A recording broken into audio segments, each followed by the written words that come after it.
Hi friends, welcome to my YouTube channel. ரொம்ப நாள் கழிச்சு ஒரு வீடியோ போடுறேன். ரொம்ப நாளாக வீடியோ போட முடியல. அண்ட் இனிமேலுமே ஒரு லென்த் வீடியோவாக ஒரு 5 நாளைக்கு ஒரு வாட்டியோ 4 நாளைக்கு ஒரு வாட்டியோ போட ட்ரை பண்ணுறேன். அண்ட் மறக்காம சேனல் சப்ஸ்கிரைப் பண்ணி வச்சுக்கோங்க. அப்போ தான் எனக்கு ரெகுலராக வீடியோ போட ஒரு நல்ல மோட்டிவேஷனாக இருக்கும்.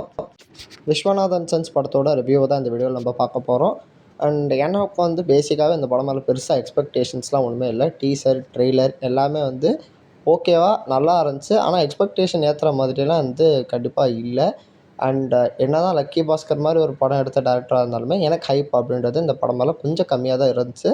பட் இருந்தாலும் என்னை ஃபுல்லாக சாட்டிஸ்ஃபை பண்ண ஒரு நல்ல ஃபீல் குட் என்டர்டெய்னர் தான் இந்த விஸ்வநாதன் சன்ஸ். கண்டிப்பாக தேட்டரில் ஒரு வாட்டி போய் இந்த படத்தை நீங்கள் தாராளமாக பார்க்கலாம். அதுக்கு இந்த படம் ஒர்த்தாக தான் இருக்கும்.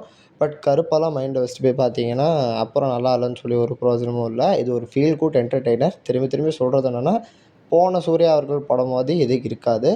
ஆனால் சூர்யா அவர்களுக்கு வர ஒரு சூப்பரான ஜோன் தான் இந்த படம். அண்ட் அதை பக்காவாக அவர் பெர்ஃபார்ம் பண்ணியிருக்காரு.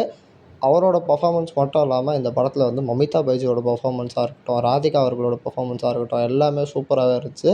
அண்ட் இவங்க 3 பேரோட பெர்ஃபார்மன்ஸ் தான் படத்தை ஸ்டாண்ட் அவுட்டாக சூப்பராகவே காட்டுது.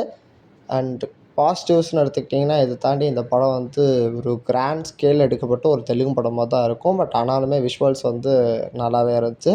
விஷுவல்ஸ்லாம் சூப்பராகவே பண்ணியிருக்காங்க. ஜிவி பிரகாஷ் அவர்களோட பேக்ரவுண்ட் ஸ்கோர் படத்தோட ஃபீலுக்கு தேவையான மாதிரி நல்லாவே பண்ணியிருக்காரு. நல்லா சாங்ஸ்லாமே சூப்பராகவே இருந்துச்சு.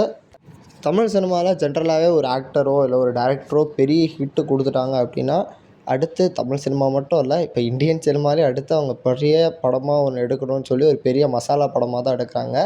கன்னு, ரத்தம், வைலன்ஸ் இந்த மாதிரி படங்கள்லாம் வரக்கூடாதுன்னு நான் கண்டிப்பாக சொல்ல. கண்டிப்பாக இந்த மாதிரி படங்கள்லாம் வரணும். அடுத்தடுத்து அதுக்குன்னு ஒரு செட் ஆஃப் ஆடியன்ஸ் இருக்குது. அதை என்டர்டெயின் பண்ணணும். அந்த ஆடியன்ஸ் ரொம்ப பெரிய கவுண்ட்டில் இருக்காங்க. அப்போ தான் பாக்ஸ் ஆஃபீஸ் கலெக்ஷன் தான் நல்லா பார்க்க முடியும். இல்லைன்னா எல்லாமே ரொம்ப சுமாராக ஓடுற படங்களாக இருக்கும். இப்போ இந்த படத்தோட book my show pre sales எல்லாம் பார்த்தாலே உங்களுக்கு தெரியும். எந்த அளவுக்கு ப்ரீ சேல்ஸில் இந்த படங்கள் பெர்ஃபார்ம் பண்ணுறது அப்படின்றத அந்த டிஃபரன்ஸை காட்டுது. பட் இருந்தாலும் இப்போதைக்கு இந்த படம் நல்லா தான் பெர்ஃபார்ம் பண்ணிகிட்ருக்கு புக் மை ஷோவில்.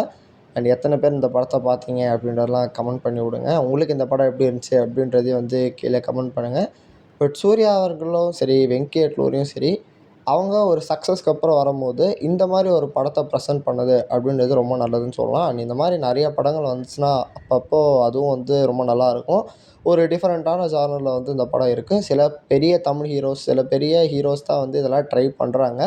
அண்ட் அதை நம்ம அப்ரிஷியேட் பண்ணி ஓட வச்சா தான் அடுத்தடுத்து இந்த மாதிரி படங்களும் வரும். ஃபேமிலி ஆடியன்ஸ் ஃபேமிலியோட தேட்டரில் போய் உட்காந்து பார்க்குற மாதிரி படங்களும் அப்போ தான் வரும். நெகட்டிவ்ஸ்னு எடுத்துக்கிட்டிங்கன்னா, இந்த படத்துலேயும் சில நெகட்டிவ்ஸ்லாம் இருக்குது.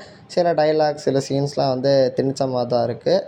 பட் இருந்தாலும் அதுவும் ஓரளவுக்கு ஓகேவாக தான் இருக்குது. அதை தாண்டி செகண்ட் ஹாஃப் ஃபஸ்ட் ஹாஃப் அளவுக்கு எனக்கு என்டர்டெய்னிங்காக இல்லை. இன்னும் கொஞ்சம் எமோஷ்னலாக செகண்ட் ஹாஃபு இருந்திருந்தா பெட்டராக இருந்திருக்கும். மற்றபடி ரொம்ப சுமாரான செகண்ட் ஹாஃப்லாம் சொல்ல மாட்டேன். செகண்ட் ஹாஃபுமே நல்லா தான் இருந்துச்சு. அதை பண்ணியிருந்தா இன்னுமே நல்லா இருந்திருக்கும். என்ன தான் நெகட்டிவ்ஸ்லாம் இருந்தாலுமே உங்களை கண்டிப்பாக சாட்டிஸ்ஃபை பண்ணக்கூடிய ஒரு நல்ல ஃபீல் குட் படம் தான் இந்த விஸ்வநாதன் சன்ஸ். டைம் இருந்தால் கண்டிப்பாக போய் தியேட்டரில் ட்ரை பண்ணி பாருங்கள். அண்ட் இந்த வீடியோ இதோட முடிஞ்சிருச்சு. இனிமேல் இந்த மாதிரி லென்த் வீடியோஸ் மட்டும் தான் வரும். ஸோ சேனலை சப்ஸ்கிரைப் பண்ணிக்கோங்க. கூடிய சீக்கிரமாக 500 சப்ஸ்கிரைபர்ஸ் அடிக்கணும். Until then, good bye from RL.